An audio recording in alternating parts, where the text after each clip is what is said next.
ഇതിൽ കിച്ചണിലേക്ക് എല്ലാവർക്കും സ്വാഗതം. ഇന്ന് നമ്മൾ തയ്യാറാക്കാൻ പോകുന്നത് നല്ലൊരു അടിപൊളി റെസിപ്പിയാണ്. അതിനായി ഒരു രാത്രി കുതിർത്ത ഗ്രീൻ പീസ്, പനീർ, സബോള പൊടിയായി അരിഞ്ഞത്, ഇഞ്ചി നീളത്തിൽ അരിഞ്ഞത്, വെളുത്തുള്ളി നീളത്തിൽ അരിഞ്ഞത്, പച്ചമുളക് നീളത്തിൽ അരിഞ്ഞത്. ഇനി ഇത് എങ്ങനെ തയ്യാറാക്കാമെന്ന് കൂടി നോക്കാം. അടുപ്പത്തൊരു ചട്ടി വെച്ച് കൊടുത്തതിന് ശേഷം അതിലേക്ക് അല്പം വെള്ളം ഒഴിക്കാം. കുതിർത്ത ഗ്രീൻ പീസ് ഇട്ട് കൊടുക്കാം.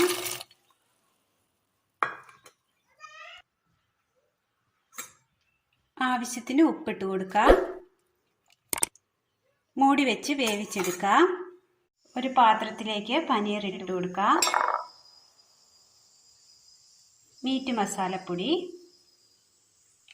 ഉപ്പ് ആവശ്യത്തിന്, മഞ്ഞൾപ്പൊടി നല്ലതുപോലെ ഒന്ന് മിക്സ് ചെയ്തെടുക്കാം. അടുപ്പത്തൊരു ചട്ടി വെച്ച് കൊടുത്ത് അതിലേക്ക് അല്പം എണ്ണ ഒഴിച്ചു കൊടുക്കാം. എണ്ണ ചൂടായി വരുമ്പോൾ അതിലേക്ക് നമ്മൾ കുഴച്ച് വെച്ചിരിക്കുന്ന പനീർ കഷ്ണങ്ങൾ ഇട്ട് കൊടുക്കാം. ഇത് നല്ലപോലെ ഒന്ന് വറുത്തെടുക്കാം. അടുപ്പത്തൊരു പാൻ വെച്ച് കൊടുത്ത് അല്പം എണ്ണ ഒഴിച്ചു കൊടുക്കാം.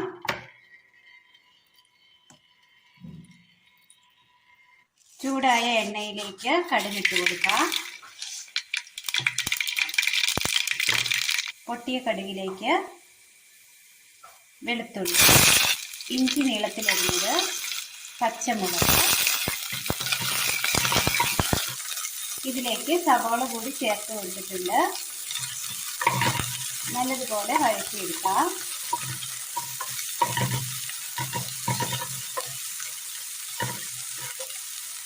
കടുക് പൊട്ടിച്ചതിന് ശേഷം ഇഞ്ചി, വെളുത്തുള്ളി, പച്ചമുളക്, സവോള പൊടിയായി അരിഞ്ഞത് ചേർത്ത് കൊടുത്തിട്ടുണ്ട്. ഇത് നല്ലതുപോലെ ഒന്ന് വഴറ്റിയെടുത്ത് തരാം.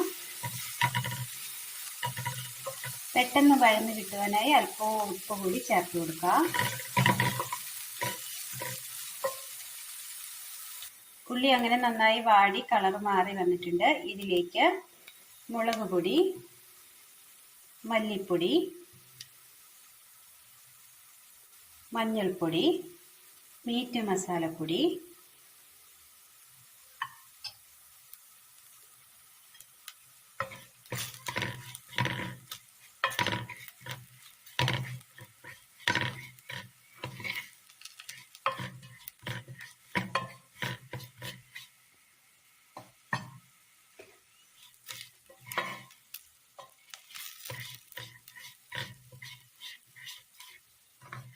പൊടികളെല്ലാം നല്ലതുപോലെ ഫ്രൈ ആയി വന്നിട്ടുണ്ട്. ഇതിലേക്ക് നമ്മൾ വേവിച്ച് വെച്ചിരിക്കുന്ന ഗ്രീൻ പീസ് ചേർത്ത് കൊടുക്കാം.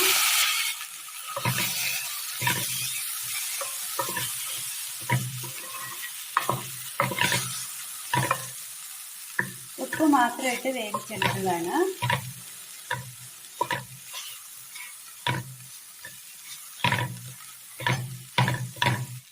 അങ്ങനെ എല്ലാം നല്ലതുപോലെ ഒന്ന് മിക്സ് ചെയ്തെടുത്തിട്ടുണ്ട്. ഇതിലേക്ക് ഗ്രീൻ പീസിൻ്റെ സ്റ്റോക്ക് വാട്ടർ ഒഴിച്ചു കൊടുക്കാം.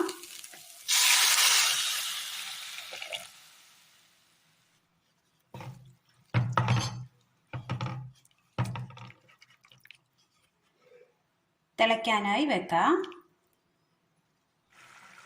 കറി അങ്ങനെ നല്ലപോലെ തിളച്ച് വന്നിട്ടുണ്ട്. അല്പം ഉപ്പ് ചേർത്ത് കൊടുക്കാം.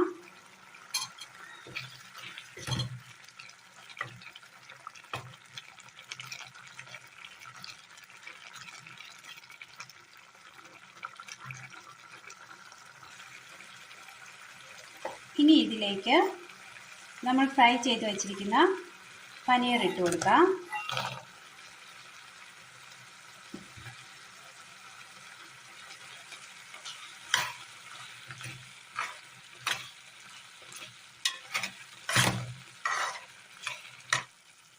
ഇതിലേക്ക് ഒരു 3 പിഞ്ച് ഗരം മസാലപ്പൊടി, ഒരു 1/4 സ്പൂൺ പഞ്ചസാര, എല്ലാം ഒന്ന് ബാലൻസ് ചെയ്യുവാൻ വേണ്ടിയാണ്.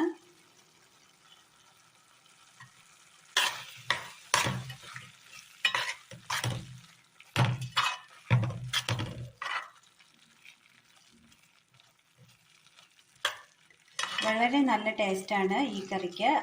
അപ്പത്തിനും പാലപ്പത്തിനും ദോശയ്ക്കും ഒപ്പം കഴിക്കാവുന്നതാണ്. ചോറിനും ഒപ്പം വരെ കഴിക്കാവുന്നതാണ്. എല്ലാവരും ഒന്ന് ട്രൈ ചെയ്ത് നോക്കണം. അങ്ങനെ വളരെ ടേസ്റ്റിൽ പെട്ടെന്ന് തന്നെ തയ്യാറാക്കിയെടുക്കാൻ പറ്റിയ പനീർ ഗ്രീൻ പീസ് കറിയാണ് നമ്മൾ ഇന്ന് തയ്യാറാക്കിയത്. ഇത് അപ്പം, പാലപ്പം, പുട്ട്, ചോറ് എന്നിവയ്ക്കൊപ്പം കൂട്ടാവുന്നതാണ്. വളരെ നല്ല ടേസ്റ്റാണ്. എല്ലാവരും ചെയ്തു നോക്കി അഭിപ്രായങ്ങൾ കമൻറ്റ് ബോക്സിൽ ചേർക്കണേ. അപ്പോൾ ഇന്നത്തെ വീഡിയോ എല്ലാവർക്കും ഇഷ്ടപ്പെട്ടു എന്ന് വിചാരിക്കുന്നു. ഇഷ്ടപ്പെട്ടാൽ ലൈക്ക് ചെയ്യാനും ഷെയർ ചെയ്യാനും സബ്സ്ക്രൈബ് ചെയ്യാനും മറക്കരുതേ. താങ്ക്